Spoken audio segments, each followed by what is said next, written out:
బాబు చెప్పండి కన్నబాబు, ఓవరాల్ గా ఏపీలో చూసుకుంటే ఈసారి ఓటింగ్ శాతం 81 పైన పెరిగిందని కూడా మనకి వినిపిస్తూ ఉంది. ఏమంటారు, అక్కడ ప్రెజెంట్ ఎలా ఉంది?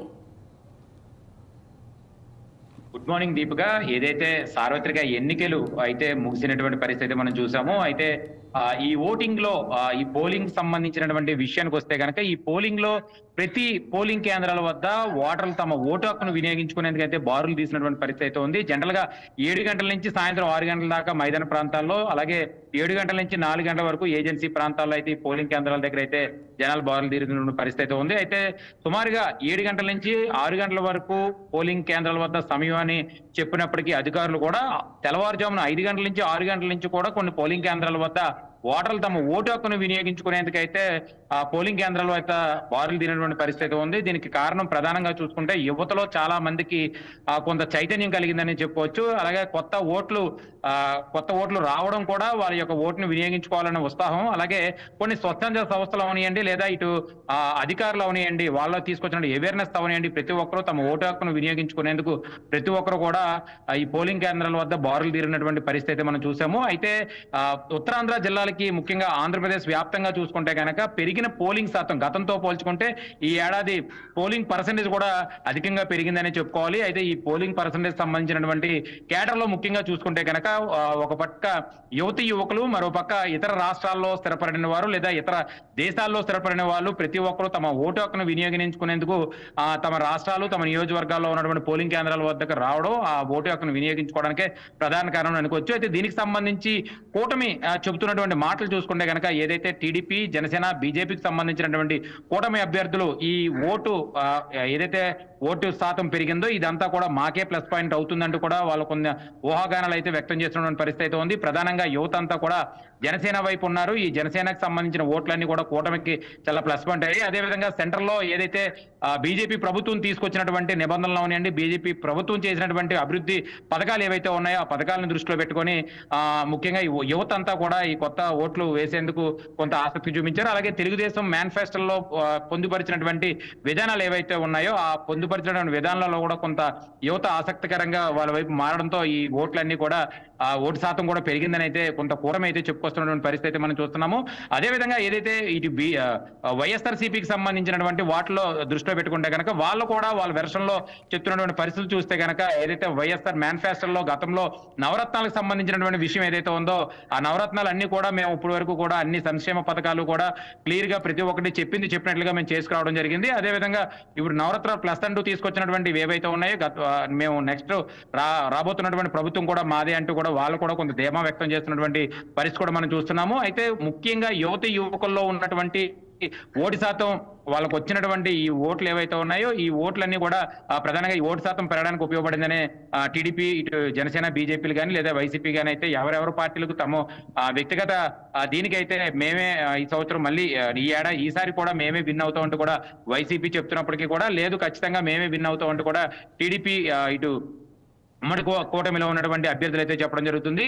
అయితే ఇతర దేశాల్లో ఉన్నటువంటి అంటే అమెరికా లాంటి ఇతర దేశాల్లో ఫారిన్ కంట్రీస్ లో సెటిల్ అయిన వాళ్ళు కూడా చాలా మంది తమ ఓటు హక్కును వినియోగించుకోవడానికి ఆంధ్రప్రదేశ్ వైపు వచ్చారు అని చెప్పేసి అయితే కొన్ని సర్వేలు కూడా చెప్తున్నటువంటి పరిస్థితి ఉంది. అదేవిధంగా ఎయిర్పోర్ట్ లోకి వచ్చినటువంటి ఈ మధ్యకాలంలో ఈ 2-3 రోజుల్లో జరిగినటువంటి ఈ ఏవైతే ప్రయాణాలు చేసినటువంటి వ్యక్తులందరూ కూడా చాలా వరకు కూడా సోషల్ మీడియాలో పోస్టులు చేయడం జరుగుతుంది. మేము అమెరికా నుంచి వచ్చాం, ఇతర దేశాల్లో సెటిల్ అయ్యాము, ఆ దేశాల నుంచి వచ్చి ఈ సంవత్సరం మా ఓటును వినియోగించుకున్నాం అని చెప్పేసి కూడా వాళ్ళు చెప్పడం జరుగుతుంది. అదే విధంగా చూసుకుంటే పొరుగు రాష్ట్రాల్లో ముఖ్యంగా ఉత్తరాంధ్ర జిల్లాలో కానీ ఆంధ్రప్రదేశ్ లో కానీ ఎక్కువగా సెటిల్ అయిన వారు ఆంధ్రప్రదేశ్ నుంచి బయటికి వెళ్ళిన ఉత్తర రాష్ట్రాల్లో ఇటు కేరళ కానీ, కర్ణాటక కానీ, హైదరాబాద్ లో కానీ, ఒరిస్సాలో కానీ స్థిరపడిన వాళ్ళు చాలా మంది ఉన్నారు. వాళ్ళంతా కూడా తిరిగి రిటర్న్ వచ్చి తమ ఓటు హక్కును వినియోగించుకొని మళ్ళీ తిరిగి ప్రయాణమైనటువంటి పరిస్థితి కూడా చూస్తున్నాం. అయితే ఈ ఓటు ఎవరెవరికి వేశారు అనేది అయితే మరికొద్ది రోజుల్లో తేలనుంది. ఎందుకంటే భవిష్యత్తులో ఏ పార్టీ వస్తే బాగుంటుందనే ఆలోచన ఇప్పటికే ఓటర్లకు అయితే ఉంది. ఎవరు ఎన్ని ప్రలోభాలు చేసినా కూడా వాళ్ళు ఎవరికేస్తే మాకు మంచి జరుగుతుంది, ఎవరికేస్తే రాష్ట్రం అభివృద్ధి చెందుతుందనే లెక్కలో ఈసారి అయితే మటుకి ఖచ్చితంగా ఓటర్లు తమ మైండ్ లో చాలా బలంగా ఫిక్స్ అయ్యే ఓట్లు వేశారని అయితే చెప్తున్నటువంటి పరిస్థితి. ఎందుకంటే ఓటర్ తమ ఓటు హక్కును లోపల వినియోగించుకున్నటువంటి వ్యక్తికి తప్పితే తొగమ వాళ్ళకి ఎవరికి కూడా ఎవరికి ఓటేశారనేది కూడా తెలియనటువంటి పరిస్థితులు అక్కడ ఏర్పాటు చేసినటువంటి నిఘా పరిస్థితులు అయితే చూసాము. అయితే ఇది కూటమికి సంబంధించినటువంటి విషయాన్ని ముఖ్యంగా వస్తే గనక ప్రభుత్వ వ్యతిరేక ఓట్లన్నీ కూడా మాకే పడ్డాయి. ప్రభుత్వం మీద తీసుకొచ్చినటువంటి సంక్షేమాల్లో లేదా ప్రభుత్వం తీసుకొచ్చినటువంటి కొన్ని ఆంక్షలే మాకు ప్లస్ పాయింట్ అయ్యి అంటూ కూడా చెప్పడం జరుగుతుంది. చాలా వరకు కూడా ఏదైతే కూటమి చెప్తున్నటువంటి సంక్షేమాల వైపు కూడా ఆకర్షణ అయ్యారంటూ కూడా ఇటు ఏదైతే కూటమి అభ్యర్థులు అయితే కొంత విశ్లేషణలో అయితే చెప్తున్నటువంటి పరిస్థితి కూడా మనం చూసాం దీపిక. ఎస్ కన్నబాబు, అయితే ఇప్పుడు పెరిగిన ఈ ఓటింగ్ శాతం ఒకసారి కానీ పరిశీలిస్తే ఈ ఓటింగ్ శాతం అనేది అధికార పార్టీలకు కలిసి వస్తుందంటూ రాజకీయ విశ్లేషకులు కూడా చెప్తూ ఉన్నారు. సో మరి ఏపీలో ఏ విధంగా టాక్ నడుస్తుంది దీనిపైన?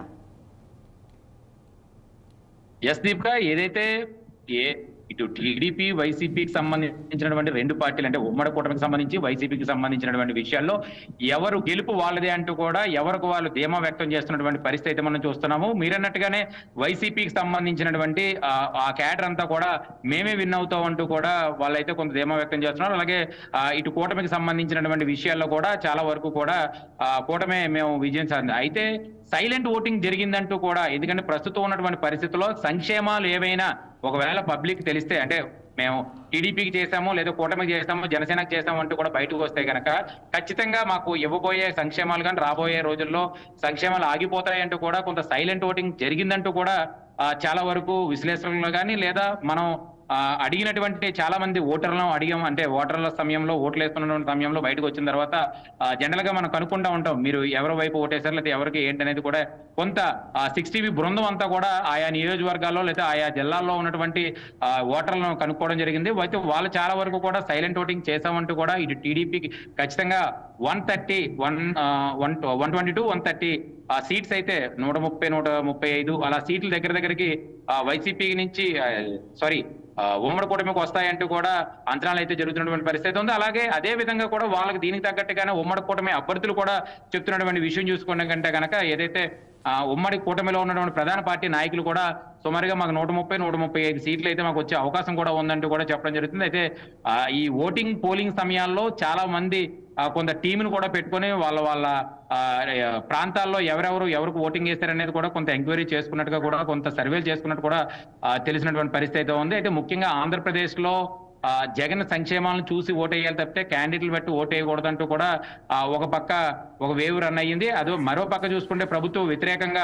పనిచేసినటువంటి విధి విధానాలు కానీ, అంటే అంగన్వాడీ వర్కర్స్ కానీ ఎంప్లాయీస్ కానీ చాలా ఇబ్బందులు పెట్టారంటూ కూడా గతంలో చేసినటువంటి ప్రభుత్వం ఇటు పబ్లిక్ మే కానీ ఎంప్లాయీస్ మే కానీ రుద్దినటువంటి విషయాలు ఏవైతే ఉన్నాయో అవన్నీ కూడా మనసులో ఉంచుకొని ఓటింగ్ వేశారంటూ కూడా ఇటు టీడీపీ శ్రేణులు కూడా చెప్తున్నటువంటి పరిస్థితి కూడా కనబడుతుంది. మొత్తానికి ఏదేమైనప్పటికీ కూడా మరికొద్ది రోజుల్లో ఇటు కూటమి గెలుస్తుందా లేదా వైఎస్ఆర్సీపీ పార్టీకి సంబంధించిన వైఎస్ఆర్ కాంగ్రెస్ పార్టీ మళ్ళీ అధికారంలోకి వస్తుందా అనే విషయాన్ని అయితే కొంత వేచి చూడాల్సిన పరిస్థితి ఉంది Deepika. Right Kannababu, thanks for the updates.